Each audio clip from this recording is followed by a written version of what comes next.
In the future, technology allows human consciousness to connect directly to the internet and virtual games. The reason this game was so successful can be summed up in just one word: reality. But outside the game, life is very different with a very tiring work routine. This is Bae, our protagonist, working while his colleagues celebrate their overtime. One of his friends then calls him to go play online and make some extra money. Bae, however, questions his team leader about how he makes money just by farming turtle shells. With that remark, the team leader gets really annoyed and grabs the young man by the collar. The man then asks with a serious face if he thinks everyone is as talented as him. Crying, the leader says he's been playing for half a year and is still stuck in the game's first village. Bae then offers to level up his leader's account, since he's always doing it for other people. At that moment, their boss shows up and gives the employee a hard slap for his poor performance. After hitting the man, the boss gives our hero a nasty look. The young man starts to break out in a cold sweat, thinking that this time he won't be able to escape the extra work. But the boss kneels and begs Bae to help him with a quest because he got several good items. The young man tries to refuse, saying his work shift is over and he needs some personal time. But the boss doesn't give up and offers 10 times the normal pay for the overtime. In an instant, the boy is already in his gaming chair, telling the boss to start the quest right away. The boss then shows the target of the task, which is a beautiful young woman with green hair.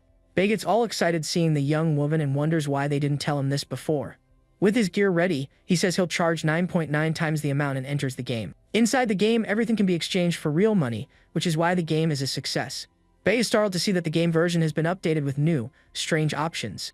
Before he could choose anything, the system selects an option on its own and teleports him. With that, he feels his head exploding with pain and desperately tries to log out of the game. But it's too late, and a loading screen informs him that he is entering the game's world. He is then taken to a prefecture in a mountainous place full of bamboo. In the middle of the forest, there is a stone staircase that leads to a very simple Taoist temple. There, a master tells his disciple that his time is coming to an end and that he must listen to his last words. The disciple cries a lot but agrees to his master's farewell words. The elder reassures him and says that he has already sent a message to senior sister Bai Jin to guide him. Right after, the old man starts talking nonstop about a rival sect and other random topics. The disciple is confused because the master said he would be brief, but now he won't stop talking. Besides that, his head still hurts, and he hasn't recovered from what happened before. The scene then goes back 2 hours into the past to show what really happened there. A large beam of light descends from the sky and hits the ground right in the middle of the forest. When the character wakes up, he looks at his hands and wonders if the login was successful. But he despairs when he sees that his appearance has changed and there is no health bar or equipment. The young man then remembers the strange window and thinks it might have caused an error. Suddenly, the old master appears, jumping towards the young man with a very strange look on his face. However, he stops in front of the young man and with a flower in his mouth invites him to be his disciple. Liu Bei then yells for the old man to get lost, as he won't be anyone's disciple. The elder, however, likes the young man's attitude and praises him, saying he has character. With that, the master ties up the boy and drags him across the floor while Liu Bei wonders what is happening. The old man says he was once a very famous and handsome young man, but Bei questions him about his supposed passing. The master is speechless after being caught in a lie after talking for almost 2 hours straight.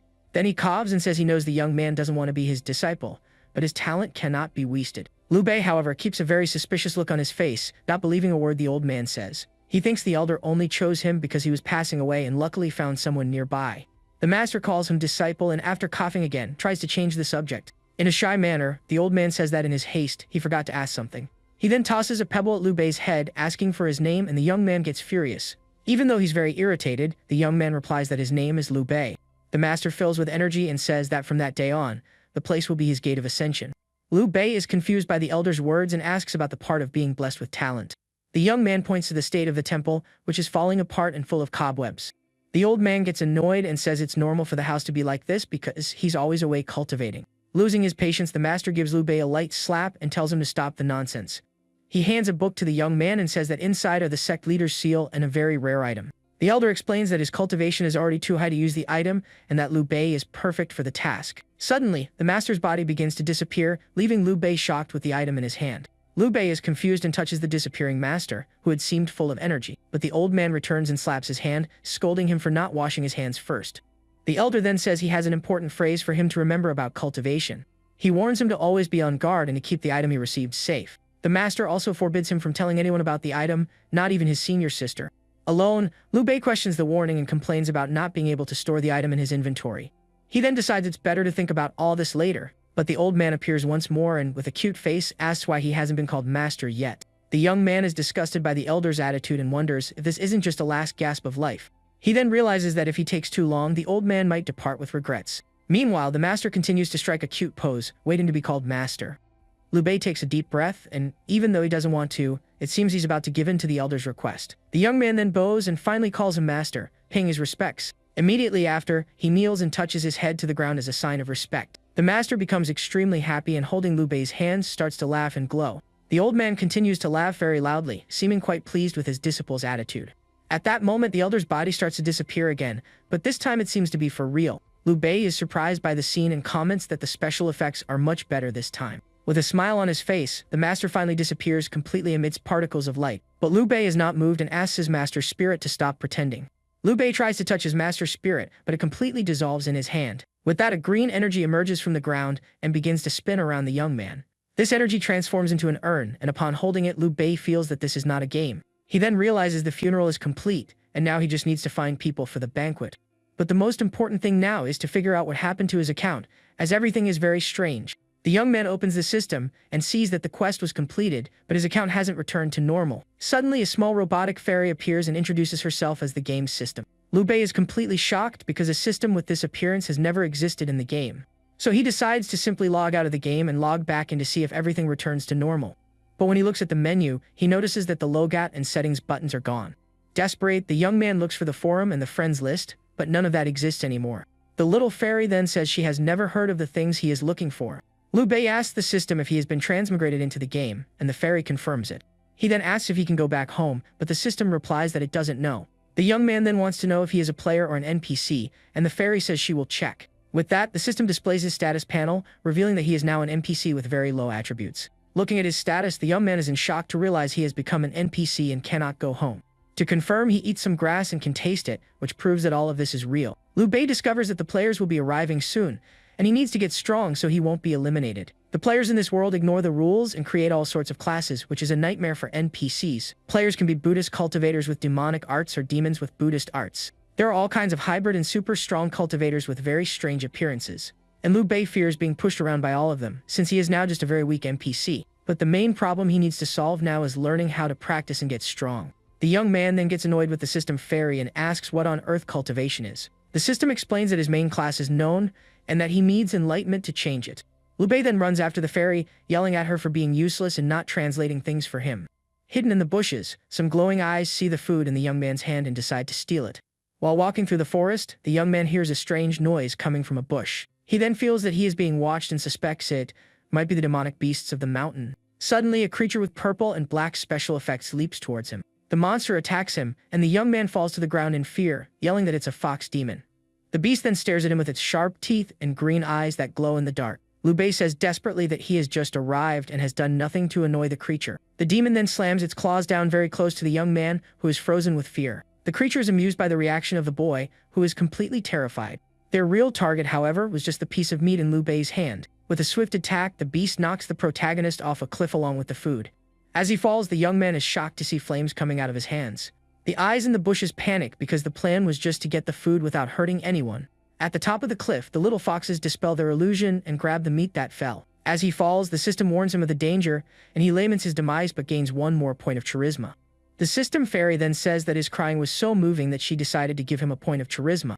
Liu Bei yells at the fairy, saying he doesn't need charisma but help to survive. Desperate, he continues to fall and scream for help as a light rises towards him. The little creatures at the top of the cliff look down and already consider the young man gone. Suddenly, a beautiful woman in white descends from the heavens, surprising the little foxes. The mysterious lady then dives at high speed towards the free, falling young man. With incredible agility, she simply flies down the cliff to rescue the young man. She runs down the stone wall, getting closer and closer to reaching our hero. The woman then throws a golden sash that wraps around Liu Bei's waist to save him. With a quick movement, she pulls the golden sash firmly to stop his fall. The young man is pulled up and is completely safe, wrapped in the lady's sash. Looking at his savior, the young man is completely enchanted, his face blushing. He notices every detail of the woman, from her shoes to her well-toned legs. Liu Bei is mesmerized by the lady's beauty and her skin as white as snow. The woman's icy gaze and blue eyes also catch our hero's attention. Still being pulled up, he gets hit on the head by some rocks and realizes he was saved by a fairy. With that, the system notifies him that he has escaped danger but lost 10 health in the process. Finally safe, Liu Bei has a goofy, lovesick expression on his face for his savior. Sometime later, Liu Bei wakes up shirtless next to a fire with the lady who saved him. He realizes his status is restored and remembers being saved by a beautiful fairy. At that moment, the woman says he has finally woken up, and the young man looks at her in surprise. She introduces herself as Bei Jin and asks if he is the junior brother that Uncle Mo mentioned. Shocked, the young man asks if she is the senior sister Baijin that the master talks so much about. With that, he gets super excited and decides that he will dedicate himself fully to cultivation from now on. There are 4 paths of cultivation: the Tao with more techniques, and the Devil focused on extreme emotions. There is also the Demon path with powerful bloodlines, and the Buddha path, which is very versatile in the end. The fairy then congratulates him for completing his enlightenment and unlocking his main class as a cultivator. He notices that his cultivation hasn't changed much, but his eyes begin to shine differently. However, his physical condition seems to have improved a lot after the enlightenment process. The young man then picks up the book his master gave him, as he only got 2 techniques from the enlightenment. He opens the glowing book, thinking there must be something good in it since the old man was so careful. But he finds the content quite weak and decides to wait for his senior sister to see if he can get something better. Suddenly, the system offers him a demon-slaying scripture, and he is shocked by the option. The young man is confused and wonders where this technique came from and if it's some kind of bug. He then remembers that the master found the book in the west and the secret technique was hidden inside it. Although tempted by the demonic path, he decides to roll a die so as not to disobey his master. With that, he throws the die on the ground and waits for the result to decide which path to follow. The die lands on the number 1, and the fairy confirms the technique the master wanted, leaving the young man in a panic. Liu Bei tells the fairy not to meddle and burns the book to keep the master's secret. The little system fairy, however, doesn't seem to like the young man's attitude at all. He then notices that both techniques are on his status panel and decides to focus on the attack one. After half an hour training, he sees that it will take a month to level up at this rate. The young man thinks he needs quests to gain experience and wonders how to use the technique. At that moment, someone knocks on the door and yells for the disciples to come out and renovate the temple. A man in purple enters and complains that he called him for help, but the young man was just resting. Liu Bei is completely confused, and suddenly a small sphere of energy appears on his finger. Unintentionally, he fires a powerful attack that goes straight towards the man in purple.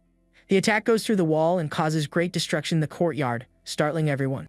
Baijin appears and deflects the attack, saving the men who recognize her from the previous night. With a graceful movement, she controls the demonic energy and easily dissipates it into the air. Suddenly, a woman with stone-like skin appears and furiously asks where Ding Li is. The men point to the temple and say that only her junior brother is inside. The so-called Ding Lei apologizes to Liu Bei, saying he was forced to come there to renovate the place. Liu Bei is shocked by the power of his attack, which eliminated someone of the same level instantly. Ding Lei despairs and blames a demoness for sending him to the temple for the renovation. The stone woman gets angry and the man points to her, saying she was the one who sent them there. Crying, the man tries to shift the blame to the woman and make them fight so he can escape. Baijin enters and, seeing the whole scene, asks in surprise if her junior brother has already been enlightened. Liu Bei brags to Baijin, saying his talent is so great that he was enlightened in just one night. The young woman is impressed with her junior brother's talent but tries to hide her surprise. She then decides not to praise him so that he doesn't become arrogant and lazy over time. With a serious face, she says that he was very slow and that Uncle Mo would not rest in peace with his talent. The young man invites her to see a super talented disciple, and she ignores him while Ding Lai hides. Liu Bei then asks Baijin who the people making noise earlier were. She explains that she asked Ding Lei to sell the bamboo from a neighboring peak and renovate the temple. The man tries to deny it, but Baijin grabs him by his clothes and glares at him with a serious look. She then throws him to the ground and asks about the attack from before and what he wanted with Liu Bei. The young woman is furious because the young man has just been enlightened and doesn't have any techniques yet. Ding Lei despairs and tries to explain himself, but Baijin already has her sword ready to attack him. The man sees himself as a victim in the whole situation and regrets getting into so much trouble.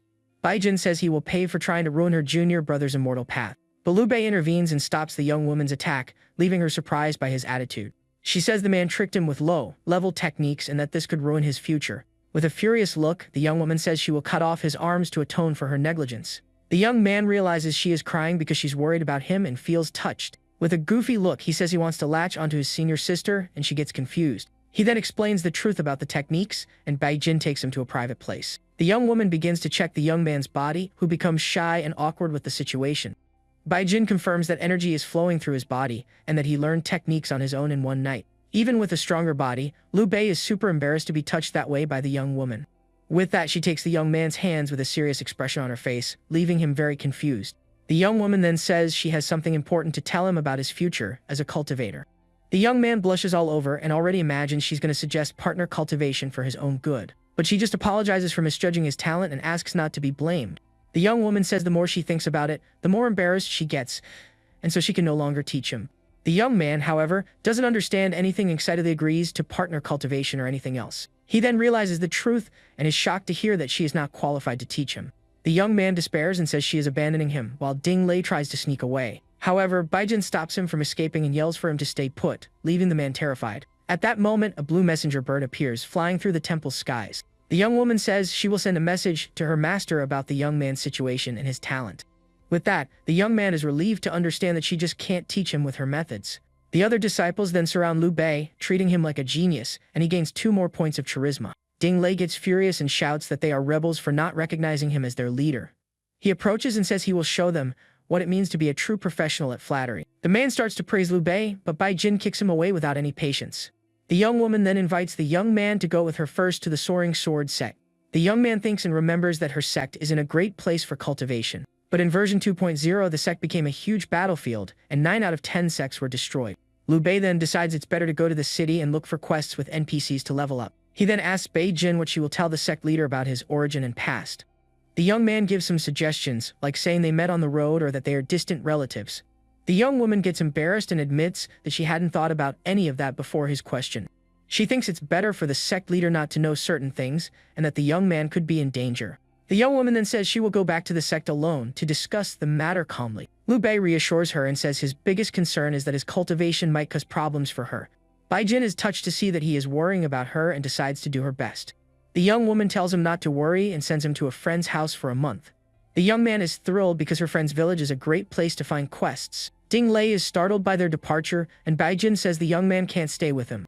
The men are shocked by the young woman's decision to take the young man far away with her. The man laments the renovation project, and Bai Jin tells him to go back where he came from. But Liu Bei intervenes and, with a smile, tells them continue with the temple renovation.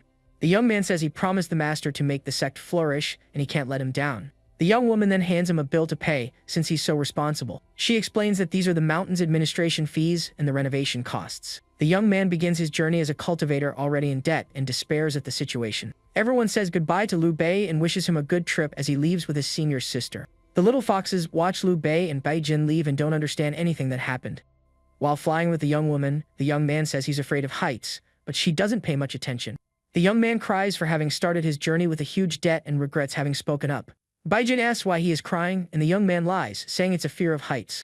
The system then notifies them that they have reached their destination, Victory Pass. Victory Pass is a large and bustling city surrounded by mountains and forests. In front of a large red gate, the young man asks who the acquaintance they are going to meet is. Bai Jin explains that it's her colleague Zhu Yan, who returned home to get married after 10 years. Liu Bei gets excited to learn that she is from the royal family and sees a new opportunity to get ahead. With a smile on his face, he steps forward and greets senior sister Zhu with great excitement. But the one who opens the door is an elderly lady, and he wonders if Bai Jin wasn't mistaken. The young woman then scolds him and explains that the old lady is the housekeeper. The housekeeper invites them in, and Liu Bei thanks her with a simple, "Thank you." The young man notices the beauty of the residence and concludes that she must be from a powerful branch of the family. He then wonders what kind of person Zhu Yan is, and if he can trust her to gain something. Suddenly, a very beautiful blonde woman appears and talks with Bai Jin in a very familiar way. She soon notices Liu Bei's presence and introduces herself to the young man, who becomes all flustered. Zhu Yan is the manager of the pill hall, and seems to be a very charming and confident woman. She asks how long he will be staying, and Bai Jin scolds her for flirting with the young man. The blonde laughs and says that Bai Jin is jealous and invites her to keep her company. Zhu Yan says that Uncle Mo's disciple is just her type and regrets getting married early. Bai Jin scolds her not to scare the young man, who listens to everything with a smile on his face. The young man is surprised to see this more relaxed side of his usually cold senior sister. He thought she was a distant immortal, but she actually enjoys a good gossip session. As they talk, Liu Bei is charmed by his senior sister's new personality. After a long conversation, the young man realizes there are no NPCs with quests in the mansion.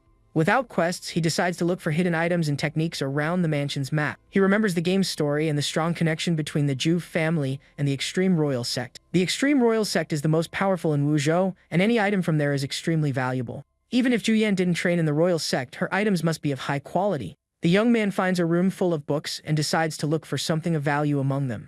He thinks that reading isn't stealing and starts looking for something that could be useful to him. With that, the system notifies him about several elixir and pill recipes he can learn. The young man gets super excited because he can record all the recipes and gain experience without quests. He discovers that Zhu Yan's job is to manage the pill hall's accounts and sees an opportunity. Suddenly, a man appears and asks if the book he is reading is good. The young man is startled and asks who the man is that caught him red-handed with the books. The man gets angry and threatens him for entering the mansion's study without permission. At that moment, the lady of the house arrives, and the man shouts that he has returned home after a long time. The man then approaches and starts talking with the two young women while Liu Bei watches. The man introduces himself as Wei Mao and says he caught a thief in the mansion when he arrived earlier. Juyan scolds him and tells him to go find junior brother Lu because dinner is almost ready. Baijin explains that the young man is a genius who was enlightened in just one night of cultivation. The young woman then says that the young man went to the mansion study to read and ask Wei Mao to go get him. Juyan says there's no need to be so polite with the young man, as it's his duty to study. The blonde then asks her husband not to scare the young man with his rough and aggressive manners. The man defends himself, saying he is always gentle with his people but has no mercy for thieves. Suddenly, he remembers the young man he found in the study and gets a shocked look on his face. Juyan asks what's wrong and if he didn't mistake the young man for a real thief. The man sheepishly confesses that he beat up the young man who was reading and smiling suspiciously. The two young women are shocked and speechless by the man's confession about what he did. Liu Bei laments his bad luck for being beaten up for no reason by someone he thought was Juyan's husband. Tied up on the floor, the young man gets angry at the situation, and the system notifies him about the new recipes. Baijin and Juyan run to the study, and the young woman scolds her husband for only knowing how to work. The man is shocked to see that the young man is gone, and doesn't understand how he managed to escape. The rope that tied him is on the floor, and Juyan accuses him of tying the young man up. The blonde grabs him and gets angry that he mistook the young man for a book thief. Baijin feels guilty and thinks she failed her master on the first day away from the sect. The young woman then picks up the rope and approaches her husband with a not so friendly look. With a scary smile, she asks if he hit the young man hard. The man tries to explain, but Juyan ignores him and says she won't deal with him anymore. The husband gets desperate and thinks about how to explain the situation without looking like an idiot. Suddenly, a mysterious voice emerges in the room, asking what the young women are doing there. Wei Mao is startled by the voice and turns to see who it belongs to in the room. Liu Bei appears with shiny boots and an impeccable appearance, as if nothing had happened. The young man emerges with a smile on his face and an aura of confidence that surprises everyone.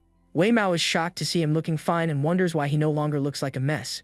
With a wave of his hand, the young man says that nothing happened and that he wasn't even there before. The husband is confused by the young man's attitude and wonders why he is hiding the truth. He then decides to forget the matter since the young man was so generous with him. Wei Mao introduces himself as Juyan's husband and apologizes for what happened earlier. Liu Bei praises him for catching the thief and says his actions were truly incredible. The man gets embarrassed and says he was just doing his duty as the head of the house. The young man then shows a bottle and asks what's inside it with an air of mystery. He explains that he made some pills in his senior sister's refining room and asks about the quality. Everyone is impressed with the pills, which are of the highest quality and almost perfect. Wei Mao starts to suspect the pills were the cause of the young man's miraculous recovery.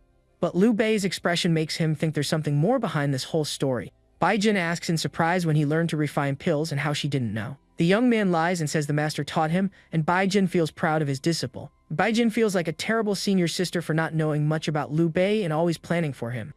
The young man says her trip will take a while, and he doesn't want to be a freeloader at Juyan's house.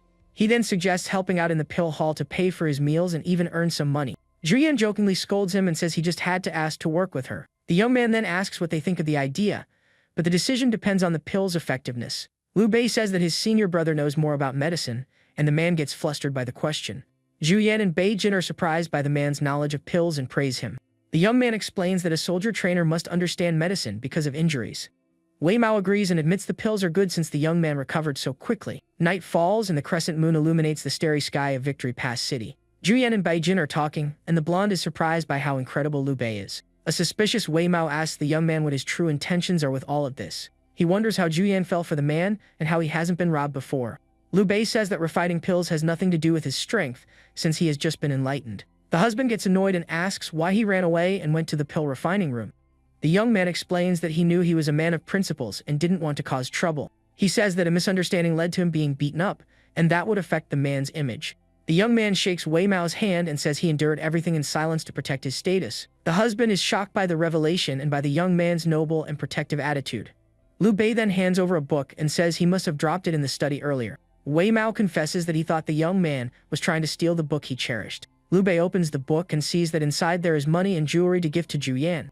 With a mischievous smile, the young man asks if what he just said isn't true. The husband is speechless and the young man continues to talk about what a responsible man he is. Moved, the man thanks him and says that the young man's problems are now his as well. The next day, Wei Mao calls Liu Bei to accompany him and treats him very familiarly. Two guards find the commander's behavior strange, as he never smiles and is different today. The man continues with a serious face, but his behavior with the young man is very unusual. He holds Liu Bei's hand and pulls him down the street, making the young man uncomfortable with the situation. Baijin and Juyan watch the scene, and the blonde wonders what has gotten into her husband. Juyan thinks he's being thoughtless but concludes it's better to have someone familiar helping out. Baijin says that the young man's personal charm must have won over the man's heart. She also praises Liu Bei's talent for cultivation and hopes he will progress in the next month. Julian is surprised by the compliments and asks since when she praises men so much. The young woman plays it down and says the compliments were very common and nothing special. The blonde laughs and realizes her friend is clearly interested in the young man. Julian teases her and says that 2/3 of their conversation the day before was about him. The young woman remembers how impressed she was with the young man from the first time she saw him. She believes that if he continues on the right path, he will become a great power in this world. Baijin feels there's something different about him but can't quite pinpoint what it is. Julian jokes and says that Baijin never praised senior brother Lin Yu that way. Wei Mao sees the two of them together and asks if his wife is tired from talking so much. Liu Bei finds the two of them very lively and realizes you can't judge NPCs by first impressions. The young women offer to accompany him, but the young man refuses their help with a smile. He says he is just training and wants to follow his cultivation path step by step. The young man shines with an aura of righteousness, and everyone apologizes for not being more thoughtful. He says goodbye to everyone and heads towards the pill hall to start his work. In the refining room, a receptionist greets him and asks if he has a pass to enter. The young man says he is there to see Senior Lin Bohai and that he can go to him on his own. The receptionist holds him by the arm and stops him from continuing on his way to the room. With a serious look, she warns him that the area is important and that he needs a pass. Liu Bei is confused because Zhu Yan and Wei Mao said they would take care of everything for him. The young woman then asks him to fill out some forms before letting him in. Suddenly, a man appears and asks what is going on there in the pill hall. The receptionist explains that a young man wants to see him and that she is having him fill out the forms. The young woman approaches the man and shows him some bills for him to analyze carefully. Liu Bei's eyes widen at the scene and he notices something strange.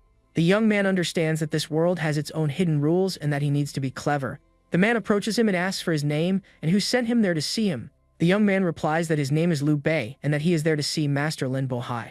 The man says that without certification and a pass, he can't do anything to help him get in. Wei Mao then asks the young man to check if the pill refiners are slacking off at work. With an eye patch on, Liu Bei says the quality of the pills has been poor and questions the materials. The master gets angry at the accusation and says the young man is talking nonsense without proof.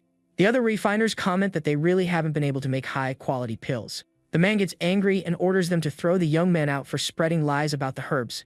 Julian appears and asks what he is doing there instead of working. The blonde scolds him for resting instead of refining pills as he should be. The master changes his attitude and says he was about to kick out a young man who was questioning the pill hall. Liu Bei watches the scene and is amused by the arrogant man's change in behavior. Zhu Yan says she warned him she would go in with him, but the young man didn't want to listen to her advice. The man is shocked to see the familiarity between the two and doesn't understand what's happening. The blonde then introduces Liu Bei as her distant relative who is going to learn to refine pills. The master panics when he realizes the young man has connections to the royal family. The young man just smiles and confirms that he is a distant relative of Zhu Yan's family. The man falls to the ground in despair, thinking he is finished and that the young man is a spy. Liu Bei says she didn't need to come in, as he could have handled everything himself. Zhu Yan explains that if she hadn't come in, Senior Sister Bai would have destroyed the entire place. The young man then calls out the master's name loudly, and the man answers, startled. Frightened, the master bows and asks what Manager Zhu's instructions are for him. Zhu Yan puts him in charge of training Liu Bei and says his salary will be the same as the others. The man agrees but suspects the young man is just a rich kid looking to have some fun. He then calls for young Master Liu to accompany him to the pill refining room. The master asks if he has refined pills before, and the young man says he only messed around once. The man says it's no problem and that he will arrange for someone to teach him how to refine. They arrive at a personal refining room, and the master invites him to enter the place. Inside, there are refining materials and books, and the receptionist offers to guide him. But the young man dismisses her and says he feels more uncomfortable with them around in the room. The door closes, and the young man is left alone in the room to begin his refining training. The receptionist asks if he isn't a spy, and the master looks at her with suspicion. He tells her to keep an eye on the young man and says he will talk to the Lord about the situation. The man threatens her and says that if the truth gets out, neither of them will go unpunished. Alone, Liu Bei begins to refine pills and the system notifies him of his experience gains. With a mischievous smile, he realizes that the refining room is the best training room. Time passes, and the receptionist informs him that she is coming in to collect the day's pills. The young woman is shocked to see the enormous quantity of pills he has produced in such a short time. The young man is caught red-handed and hopes she won't cut off his supply of materials. The receptionist remembers that since the incident, even the master has been producing failed pills. She concludes that he is a spy and decides to report everything to Master Lin immediately. Liu Bei then calls her and says he has a question to ask her about the materials. Liu Bei asks if the pill masters can keep the leftovers, and she confirms it. The receptionist says that although there are no strict rules, it is allowed in the refining room. The young man then implies that if the masters can, the receptionists can do the same. The young woman gets scared and runs away, saying she has something to do and will be back later. The young man laments because he was going to give her a bottle as a bribe, but now it's too late. He then decides to put the pills away but ends up dropping and breaking the bottle on the floor. The master is shocked to learn that the young man has only refined high-quality pills. The receptionist reports that he also asked about things outside of his normal salary. With a serious face, the master says they need to get rid of the young man as soon as possible. The man gets angry and says he won't be intimidated by a spy and that he will fire him. Suddenly, he changes his attitude and with a smile on his face, asks if he can help with anything. Liu Bei asks him to take a look at the quality of the pills he has just refined. The young man is suspicious of the master's change in attitude and realizes something is wrong. He then asks for more materials to continue refining, and the man becomes uncomfortable. The young man says he heard that high-level materials are different and that he wants to try them. The master despairs as he realizes the young man is looking for proof of the herb swap. Liu Bei pretends to give up and says he will tell senior sister Zhu everything about the matter. The man stops him and, afraid of being discovered, gives in to the clever young man's blackmail. He tells the receptionist to get the materials, even though he knows it will be costly. The master decides he has no other choice but to bribe the young man to keep him quiet. Julian pulls Liu Bei's ear and asks why he is still there in the pill hall. The blonde says that senior sister Bai is already leaving and tells him to go home with her. The receptionist asks if she should prepare the materials, and the master looks at her seriously. He tells her to prepare everything but warns her that starting tomorrow, she must report everything about him. In a pavilion with lanterns and music, Master Lin meets with a mysterious figure. The man says that Julian placed a young man in the pill hall and that he suspects him of being a spy. The woman scolds him and says that if he weren't from the extreme royal sect, she would eliminate him right now.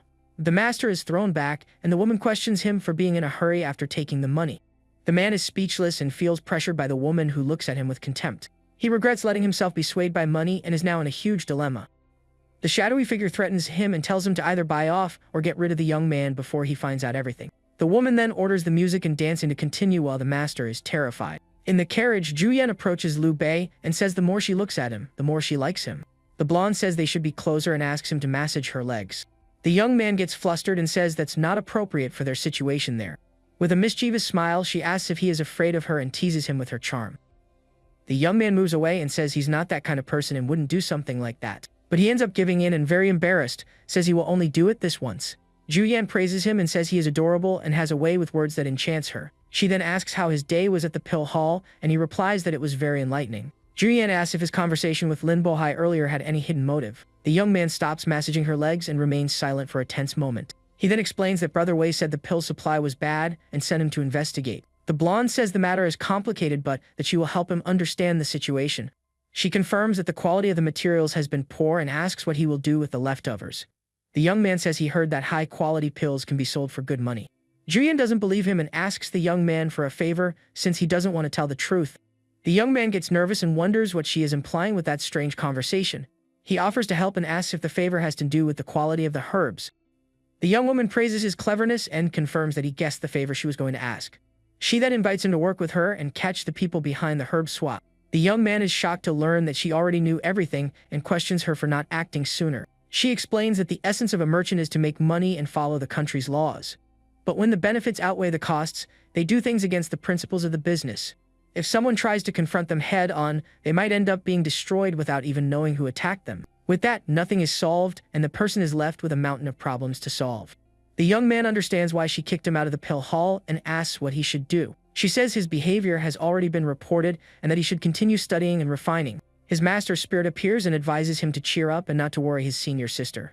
The scene ends with a mysterious woman dipping her feet in a puddle of water under the moon.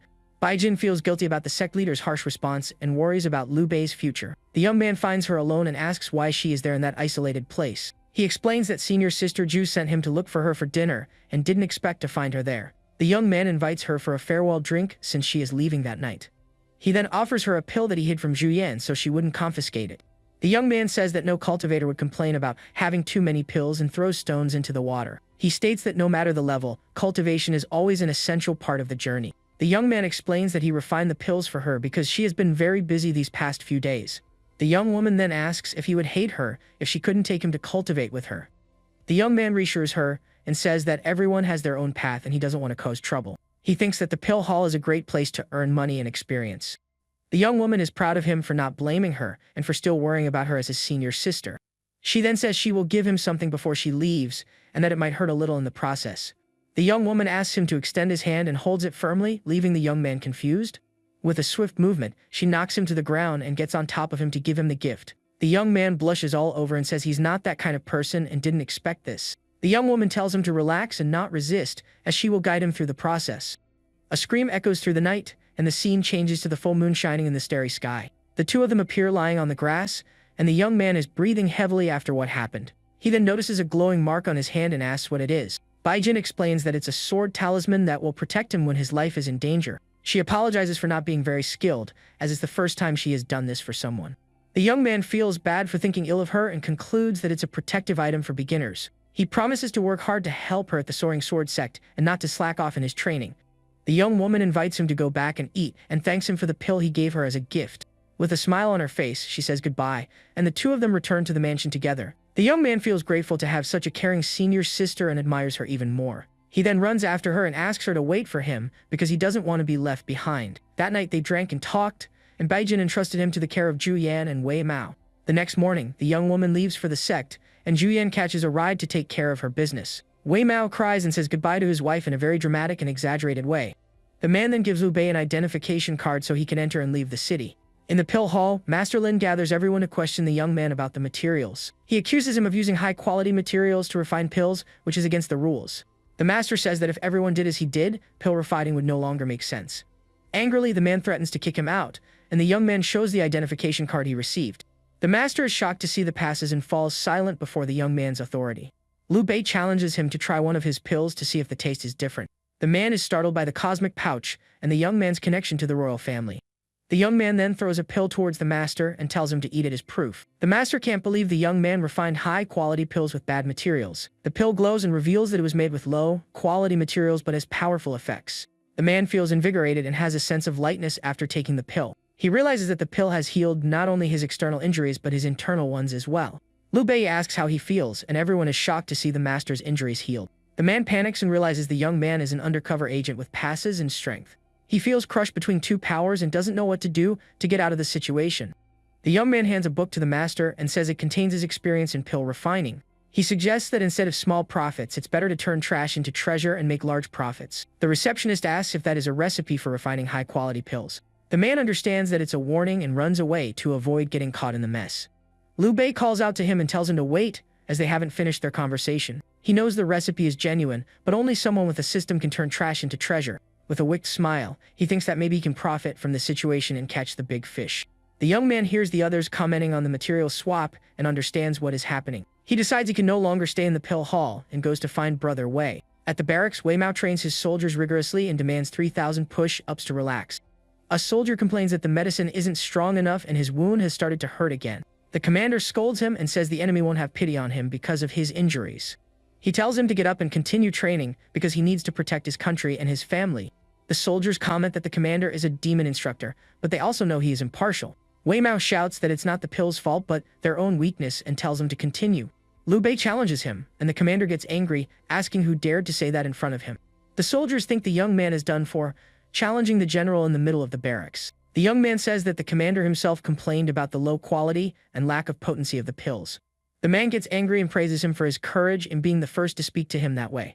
The soldiers get excited and think the boy is finished for having angered the general. But the scene cuts, and they appear shocked and speechless at what happens next. Wei Mao appears massaging Liu Bei's shoulders and asks what new things he has discovered. The soldiers are petrified, and their image of an impartial general is completely shattered. The young man says he is damaging his prestige, and the man proudly defends himself. The young man then reveals that he wants to learn martial arts because someone might be looking for trouble. Wei Mao orders the barracks manuals to be brought and asks who the young man thinks will be looking for him. Zhu Yan is gathering evidence to settle scores with the people behind the herb swap. The man cries and says that his senior sister went to seek justice and asked him to take care of the young man. Liu Bei says he can handle it himself and will read the manuals and practice with someone. The scene shows several broken pills on a wooden tray on the table. Master Lin is accused of using bad materials to refine high-quality pills. Zhu Kui gets angry and asks if he would need to swap materials to make money with such a method. Master Lin despairs and remembers that young Master Zhu promised to protect him if anything happened. The man kicks him out and tells him to disappear from Victory Pass before he changes his mind. Suddenly, his older brother appears and asks why he is making a scene. The brother introduces himself as Zhu Bo and says that Zhu Yan has already reported the matter to the extreme royal sect. He advises him to accept the punishment and compensate for the losses so that everything will end well. The young man gets angry at the spy and says he can't let him get away with it after everything. The brother suggests giving the young man incentives and dealing with him quickly if he doesn't cooperate. He then plans to send Feng Sai to teach the young man a lesson about the rules of the place. The young man praises his brother's idea and tells him to go get ready for the lesson they are about to give. Liu Bei sneezes and wonders who is talking bad about him behind his back at that moment. Wei Mao is worried about the training, but the young man says that real strength is only seen in combat. The commander fears that if the young man gets hurt, Bai Jin will blame him and punish him severely. On the training field, a soldier warns him that there will be no special treatment for anyone there. The other soldiers comment that the chosen opponent shows no mercy to anyone in combat. The commander decides to watch and intervene only if there is any real danger to the young man. The training begins, and the two face each other seriously before launching their attacks. Liu Bei draws his sword, and the system displays the details of his battle/skill. The fairy congratulates him on the new technique and jokes that now his attack power is sufficient. The young man's status panel shows that he is leveled up and has many skill points. The young man smiles, and the fairy praises him for knowing how to flatter people with his words. The soldier warns him that he won't go easy just because he knows General Wei and launches his attack. The two cross their weapons, and the combat begins with a strong impact between the sword and the staff. Liu Bei feels the soldier's strength and realizes that he trains his body every day. The man jumps and attacks from above, but the young man manages to defend against the blow. The soldier continues to attack with speed and force, and the young man dodges the blows. The man laughs and praises him for his skill and invites him for another round of combat. Wei Mao is shocked to see the young man's improvement, who could barely fight before. The soldiers are impressed to see Liu Bei blocking all the attacks and even counter-attacking. The young man realizes that his physical condition isn't so bad and he can exchange a few blows without using techniques. He then prepares an attack with his sword, and a blue energy begins to envelop him. The young man decides to test his new technique and prepares for a powerful and decisive attack. He spins the sword with mastery, and the blue energy intensifies around him on the field. The soldier is frightened by the young man's skill and doesn't understand how he can be so good. The commander is also surprised because the move requires mastery and is very difficult to execute. The young man executes a beautiful combo of attacks, and the soldier is surprised by his skill. The young man has always wanted to use a sword as a weapon and is enchanted by the beauty of the movements. He then prepares for a final attack, and the blue energy concentrates in his sword. With a swift movement, he advances towards the soldier and attacks him with his technique. The man gets tears in his eyes and says he wants to abandon the staff and use a sword. The attack hits the soldier squarely, and a large explosion of light illuminates the entire field. The scene ends with a bird flying freely across the blue and sunny sky of the barracks. The dust settles, and the soldier appears on the ground without clothes but unharmed from Liu Bei's attack. The commander is speechless and doesn't understand how the young man managed to do that. The other soldiers are also shocked by the scene and can't believe what they are seeing. The man is surprised that he isn't injured and covers his private parts with his hands. The young man explains that he used the back of the blade and the blow almost hit the ground. He thanks him for the fight and apologizes for the clothes, promising to compensate him later. The young man's eyes sparkle as he realizes a new opportunity to gain experience. The system notifies him of a new mission, and he thinks about practicing his swordsmanship more. The fairy congratulates him on the mission, and the young man cries with emotion for having found a way to level up. He thanks Brother Chiang and promises to introduce him to a girl named Ajen one day. The mission is completed, and the young man receives 500 experience points for gifting the sword. He wonders how the mission was completed if he didn't give the sword as a gift. The soldier tries to take the sword, but the young man holds it tightly and doesn't let go. With a mischievous smile, he realizes he can exploit the mission to gain more experience. He asks if he can take another look at the sword, and the soldier blushes all over. The young man smiles and says it's no problem and that he can look as many times as he wants.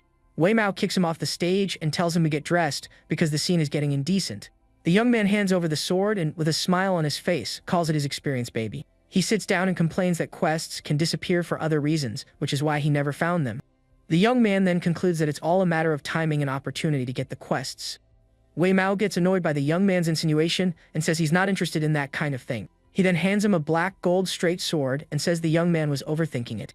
The young man refuses the gift and says he cannot accept something without merit to deserve it. The commander says that his performance and growth have surprised him greatly and that he deserves it. He praises the young man's talent and says that he has grasped the essence of swordsmanship in a short time. The man says that people like him don't stay in one place for long. The commander compares him to a dandelion that flies freely across the sky with no set direction. He warns him that his talent will lead him to many places with difficulties and opportunities. The young man interrupts him and tells him to stop with the empty encouragement and get to the point. The young man asks if, with his current strength, he can defeat the Jew brothers.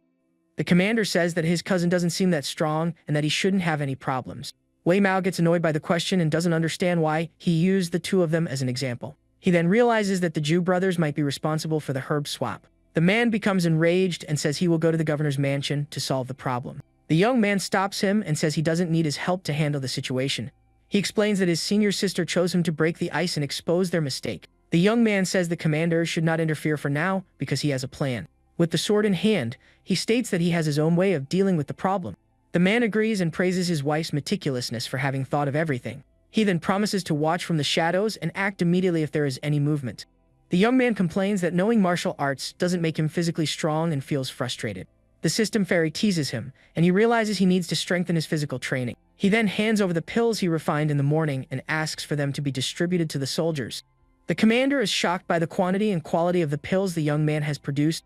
The young man says that after the incident, the pills allocated to the barracks will return to normal. He asks the commander not to act hastily and not to intervene unless he asks. The man wonders if it wouldn't be faster if he handled the situation himself. With a scary smile, the young man reminds him that he ruined his mission and that he will listen. On the city streets, some men prepare to ambush Liu Bei on the orders of the Jew brothers. One of the men smiles and tells them to go block the young man and not to disappoint their masters. The young man laments that Master Lin and the receptionist have disappeared and never returned. The other refiners thank him for the talk and say they will practice refining tomorrow. He encourages them and says that if they dedicate themselves, they can refine premium pills without any problem. The young man realizes that Master Lin is out of the game and that he chose the wrong side. He then calls the system fairy to check his status panel and see his progress. The fairy informs him that he has a lot of stored experience and can get close to level 20. The young man decides not to use all his experience at once as a precaution. He celebrates another rewarding day and decides to go home to eat and rest. Zhu Yan scolds him for going to the pill hall and asks where he has been all day. The blonde gets furious and asks why he didn't keep him under his care at the camp. Wei Mao laughs and says he is under the care of the young man, who sent half a month's worth of premium pills. Zhu Yan is shocked, and the man says he asked him not to interfere and to let him handle everything. The commander is confused by his wife's reaction and asks if he said something wrong. The blonde calls him a fool and tells him to find Liu Bei as soon as possible before something happens. She explains that without solid proof, they can't do anything against the Jew brother's uncle. Zhu Yan gets annoyed with her husband for not stopping the young man from getting into trouble. The man apologizes and says he will go look for him immediately to avoid problems. The Jew brothers appear and ask why they are on the street so late at night. The couple glares at them, and Zhu Yan asks why they are there and what they want with them. The brothers say that a distant relative of hers has been spreading defamatory statements in the pill hall. On the city streets, Liu Bei is surrounded by thugs and complains about the terrible public safety. He didn't expect them to seek revenge so soon and prepares for the fight. The men laugh and mock him for looking like a weak and helpless scholar in front of them. The young man retorts sarcastically, warning them that his senior brother is the magistrate of Great Pass County. The men don't care and charge at him with knives and clubs in hand. One of them attacks him from above with a dagger and says he will finish him right there. The young man realizes they are serious and that the dagger is real, not for training. A scream echoes through the night, and the scene cuts to the city rooftops under the moonlight. The man is startled by the scream, and the young man praises him for having a very loud voice. He then kicks him and says that despite the scream, the man is full of openings in his defense. The man is shocked by the attack and falls to the ground with broken eggs on his eyes. The system fairy congratulates him and says he successfully counter-attacked and gained experience. With a wicked smile, the young man realizes he can gain experience by defeating the thugs. The other men are scared by the change in the young man's aura and find him very frightening. The man on the ground is terrified by the young man's eyes, which treat him like prey. The leader shouts for his men to stop staring and attack the young man with everything they have. The thugs run towards Liu Bei and surround him to attack from all sides. The young man notices the numerical disadvantage but isn't worried because they are weak. He prepares for combat and advances towards the men to defeat them. With a quick punch, he hits one of the men in the face and knocks him to the ground. The young man continues to fight and lands a powerful punch on another thug's nose. He moves with agility and kicks one of the men while dodging another attack. With a series of quick blows, he defeats all the men and gains a lot of experience. The young man stops one of the men from running and grabs him by the shirt to question him. He pins him against the wall and asks who sent him and why they want to take him down. The man threatens him and says that Lord Feng Sai will not let him get away with this. The young man smiles and asks if he is referring to the brothers Zhu Kui and Zhu Bo. Suddenly, the system warns him of imminent danger, and he turns to defend himself. A sword is driven into the ground right next to him, and the young man is startled by the attack. A mysterious man appears and asks if he is Liu Bei, while the thug recognizes him. The gang leader, Feng Sai, threatens him and says he won't get away with hurting his men. The man looks at the mess and says it's going to be a pain to clean everything up later. One of the thugs asks him to get revenge because the young man beat them up without mercy. The leader gets angry and, with a punch to the ground, calls them idiots for losing the fight. Liu Bei realizes that this man is different from the others and the fight will be tougher. The young man feels pressure by the imposing and powerful presence of the gang leader. With a swift movement, the man advances and punches the ground with incredible, destructive force. He questions him for meddling in others' interests with such insignificant skills. With a wicked smile, the man tells him to get up and says he hasn't had enough fun yet. The young man realizes that the opponent's cultivation level is far above his and becomes worried. He decides to use all his accumulated experience but is hit by a swift attack. The young man despairs as he sees that he is injured and his HP is constantly dropping. The system fairy encourages him to use his experience, and he complains about the panel's distance. The leader prepares for a final attack and says he will finish him with this blow. The young man refuses to give up and, with one last effort, tries to use his experience to level up. He confirms the action, and the system notifies him of new achievements and attribute gains.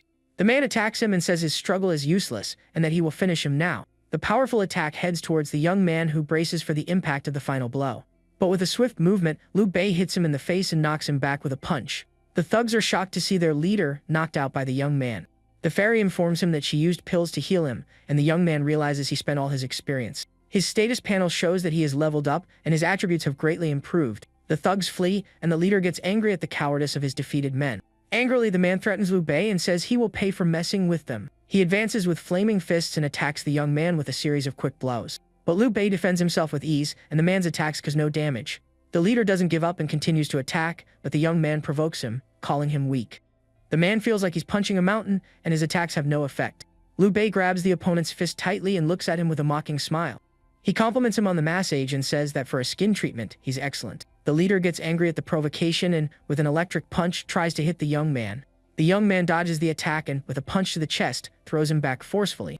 The man is sent flying and falls to the ground while the young man walks away from the scene. Liu Bei stops and, with a quick turn, prepares for the opponent's next move. The leader kneels on the ground, and the young man faces him under the moonlight with an air of superiority. The man doesn't understand how his attacks didn't work and why he became so strong. He wonders if the young man reached his level in such a short time and finds it impossible. The young man provokes him and asks if he wants to keep getting beaten or if he's going to give up. The man gets angry and, with his sword in hand, says his specialty is the saber. He threatens him and says that if he begs for mercy now, maybe he will spare him. Liu Bei activates his technique and says he's going to try out the new power he learned today. With a wicked smile, he tells the man to stand still and stares at him with his red eyes. The leader is terrified by the young man's aura and regrets choosing to use the saber. He feels his cultivation level plummeting and doesn't understand what kind of technique it is. The man despairs and asks them to stop and talk to resolve the situation. The young man reminds him of his promise and says that someone is finished when a saber is drawn. With a wicked smile, he says that sparing his life is not impossible, but he wants something in return. The leader offers a bag of money to the young man in exchange for his life and cooperation. Liu Bei takes the bag of money and says it will be quick and that the man should hang in there. The young man attacks him with his sword, and the leader calls him a rat for tricking him. The young man gets angry and says the man is an idiot for asking to be spared after trying to finish him. With a single precise blow, he hits the leader squarely and defeats him with ease. The man screams in pain, and the attack leaves him unconscious on the dark street. The system fairy congratulates him on the victory, and he gains a lot of experience from the combat. The young man picks up the man's pouch, and the fairy informs him that he can open it if he wants. He is shocked to see what's inside and doesn't understand what it is. The leader asks why he didn't eliminate him, and the young man says he's not stupid enough to break the law. The man admits defeat and surrenders before the young man's strength and intelligence. The young man then sticks his sword into the ground right next to him and looks at him seriously. With the sword in hand, he says he wants the man to do something for him in exchange for his life. The man says he won't be a traitor and that they can do whatever they want with him. The young man pressures him with the sword, and he despairs, begging to be spared. The leader pleads for him to move the saber away and promises to do anything he asks. With a wicked smile, the young man tells him to deliver a message to the Jew brothers. In a living room, the Jew brothers talk with Juyan and Wei Mao about the problem. One of the brothers apologizes for going directly to the refiner Lin and says he has already been punished.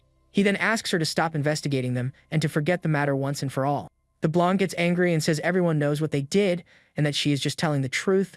The brothers accuse her of sending Liu Bei to provoke them and say they should be making money together. Juyan tells them to stop beating around the bush and get to the point, as she won't let anything happen to the young man. The man says he wants half of the pill hall's profits and to be the supplier of the materials. He threatens her and says that if she doesn't stop everything, he can't guarantee Liu Bei's safety. Wei Mao gets angry and says this isn't the governor's mansion and for him to watch his words. The commander glares at him and asks if he can interpret his words as a threat. Jubo's brother holds him back and tells him to calm down and not be reckless with the situation. The man tries to calm the situation and says everyone can win if they cooperate. Wei Mao refuses the proposal and says that in the business world, they should avoid suspicious things. Juyan gets angry at the fight and asks if her husband is trying to destroy the house. The man defends himself and says they started the fight and he was just defending himself. Jubo's brother offers a bag of money as a sign of goodwill and ends the discussion. Juyan didn't expect things to end this way and thinks Liu Bei is still too inexperienced. She knows that if she doesn't take the money, the young man's safety will be at risk, and she's in a dilemma. Wei Mao gets angry and says she can't accept the money and that he will go look for the young man right now. Suddenly, Liu Bei appears and says they should accept the money, as it can be used for house expenses. The commander is surprised to see him, and the blonde tells him be quiet and pretend he doesn't know him. The Jew brothers ask who the young man is and don't understand what he is doing there. The young man introduces himself as the financial manager of the residence and takes the money from their hands. He says the house's finances are in a deficit and that they shouldn't reject free money. The young man then takes the money, and the brothers say goodbye, saying they won't bother them anymore. They find him to be the most sensible person in the residence and leave with smiles on their faces. Liu Bei looks at them with a wicked smile and prepares for the next phase of his plan. The couple is surprised to see him well and asks how he managed to escape the Jew brothers. The young man thanks Wei Mao for the techniques and says that without them, he could have been hurt. Zhu Yan questions him for taking the money and doesn't understand what he is planning. He reassures her and says that if she presents the evidence, they will give up the money and the business. The blonde and her husband look at him with confidence and realize the sum can be considered spoils. The couple playfully threatens him and says he will have to pay for lodging and the techniques. The young man despairs and asks them not to do that to him as he has no way to pay. The Jew brothers celebrate the deal and believe they are now in the same boat as Zhu Yan. One of them gets annoyed with the other's skepticism and says Feng Xi should arrive at any moment. The Jew brothers laugh and say that Liu Bei is reliable as always and that they want to meet him. Feng Xi appears and calls for the Jew brothers as they wait for him near a tree. The man cries and says he messed everything up, and the brothers are startled by the unpleasant surprise. They take him to a safe place and ask him to tell them exactly what happened on the street.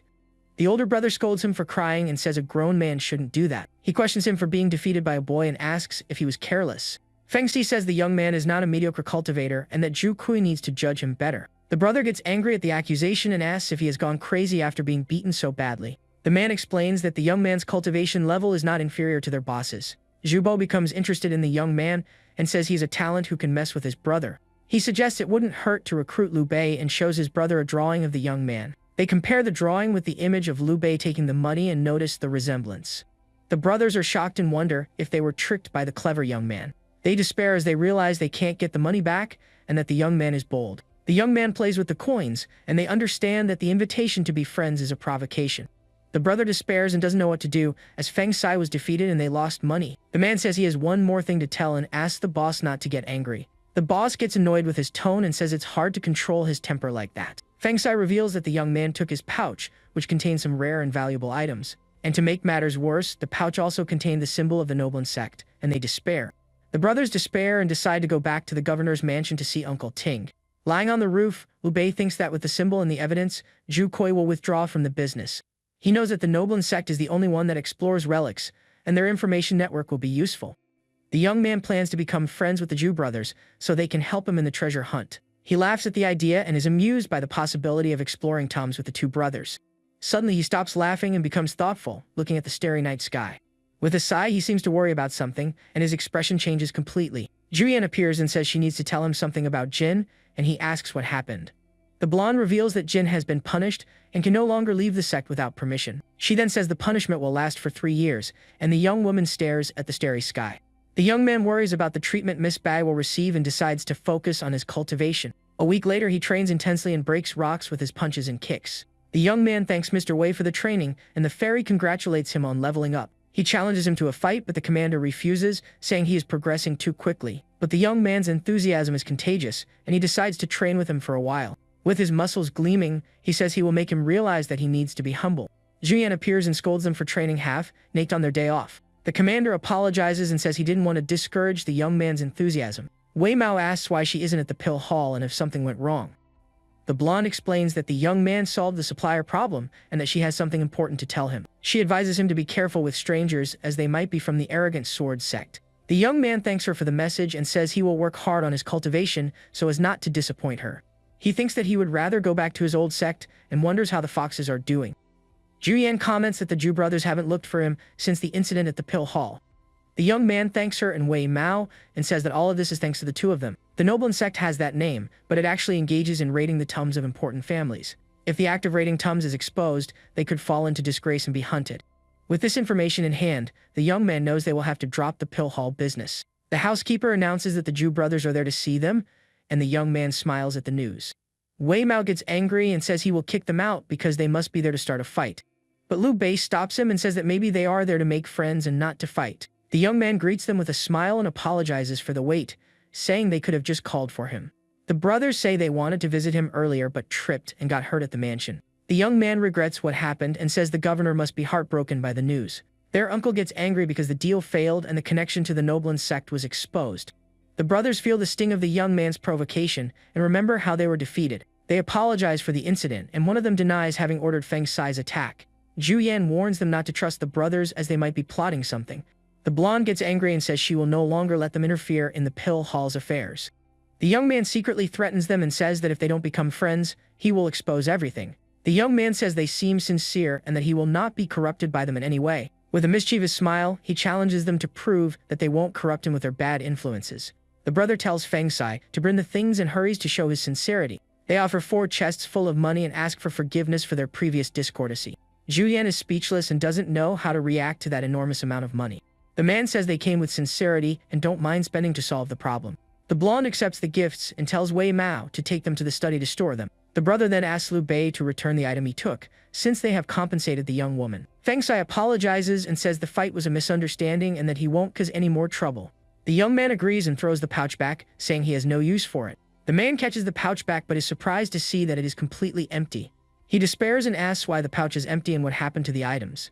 The young man says that although he doesn't hold a grudge, there are some things that cannot be returned. The brother gets angry and accuses him of changing his mind after accepting the gifts. He doesn't understand the young man's attitude and accuses him of being unfair and not keeping his word. The man loses his patience and threatens the young man, saying he will finish him right now. The young man provokes him and says he barely finished speaking and already wants to eliminate him again. He says he seems to be a nobody who can be easily eliminated at any moment. With a red aura, he says that sounds very unpleasant and prepares for a fight. The young man releases a red energy and the system explains his psychic attack ability.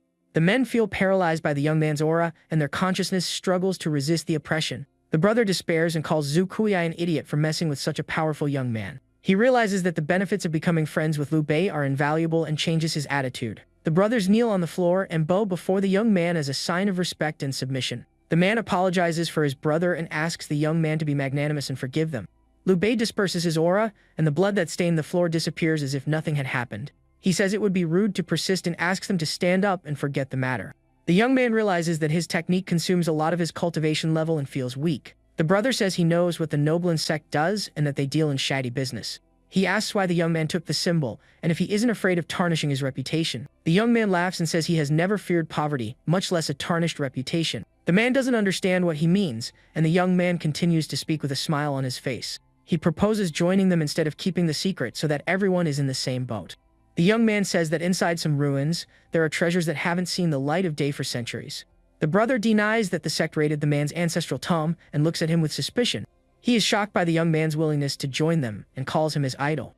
The other brother tries to warn him that the young man is tricking them and that he is after their treasures. The man gets angry and, with a punch, calls him an idiot for not keeping quiet and ruining everything. He apologizes for his brother and says he will recommend him so he can join the sect. The man tells Feng Sai to take his brother back to the mansion to sleep and rest.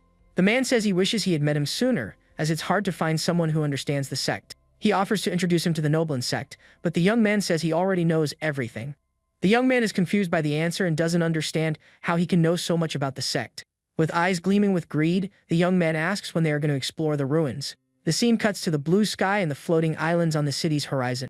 Liu Bei finds Wei Mao and asks what he is doing there with a suspicious air. The commander is startled and hides the book, saying he was just reading and storing the money. The young man teases him and asks who he thought he was, and the man gets embarrassed. With a mischievous smile, the young man says he's going to see how much he hid this time. The commander scolds him and asks if he is sure he wants to explore the ruins with the brothers. The young man confirms and says he needs to expose himself to better opportunities to grow. The man praises him for his courage and says he will help him persuade Zhu Yan to let him go. He then hands him a chainmail armor and says that exploring the ruins is risky. The system fairy explains that the armor reduces attack damage and restores health. The commander warns him that the armor belonged to his father and that he cannot lose it. He offers to prepare everything the young man needs in 3 days for the expedition. The man advises him to run if his life is in danger and not to push himself too hard. The young man is touched by the NPC's concern and can't take so much kindness anymore. With a tear in his eye, he realizes that Wei Mao is more human than his former colleagues. The young man hugs him tightly and thanks him for all the help and support he has given. The young man says he will call him Mao, and the commander is surprised by the sudden change. He says the way he treats him is more like a brother or a family elder. The commander is embarrassed but accepts the young man's new way of addressing him. The young man gets annoyed and accuses him of hiding money and threatens to tell Zhu Yan everything. The man explains that he wanted to invest in the young man and get a share of the expedition's profits. The young man is confused and doesn't understand why he wants to invest so much money in him. The commander says he is preparing to move and that the job of an officer is very tiring. He explains that he can't offend anyone important Great Pass, and that's why he wants to leave. The young man understands the situation and praises him for being a good man and caring for his wife. He then suggests that the man become the magistrate of Jade County to earn money. The commander says he will think about it and that the county's magistrate is an old friend of his. He says goodbye and tells the young man to take good care of the armor and let him know if he needs anything. The young man praises him for being reliable and prepared for danger and sees him as a support. He promises not to disappoint him if he invests in him and that he will progress very soon. The young man puts on the armor and feels ready to sing, dance, and raid toms. The fairy informs him that his attributes have increased and he has gained a breakthrough in his technique. He wonders what an evil thought is and how his attributes will double. The fairy says she is just a messenger and cannot give him a perfect answer. The young man concludes that he must expel his inner demons for better cultivation. He then realizes that if he defeats his inner demon, he can also gain experience. The young man laughs and realizes he can use evil thoughts to increase his attributes indefinitely. He decides not to hold back anymore and to use all his experience to reach level 20. In a demonic realm, a shadow wonders who and where she is in that dark place. The shadowy figure sits up and continues to question her identity and whereabouts. His eyes open and he remembers his name as an intense light envelopes him. At the governor's mansion, the sun sets and the sky fills with warm and vibrant colors. Jubo's brother complains that the deal wasn't to partner with the young man but to get rid of him. Jubo scolds him and says that having him in the same boat is the best option for everyone. Governor Juting appears and asks if they didn't need men to raid toms. An acquaintance wrote to him and proposed a partnership to raid a tome that they had failed at. The governor asks who they want to take and prepares for the next expedition. Jubo says that only Lu Ban will do and that the rest of the team is already formed. The brother gets angry for being left out, and Jubo scolds him for his uselessness. The governor asks if the Liu Bei he mentioned is the spy he talked about before. The man tries to explain, but the governor cuts him off and says he already understands the situation. He says that if the young man tries anything funny, they should leave him in the ruins forever. Jubo gets angry with his brother and, with a punch, tells him to think before speaking nonsense. He doesn't understand why they don't want someone like him working for them. So the governor puts him in charge of being the judge and tells him to finish the young man if he is not obedient.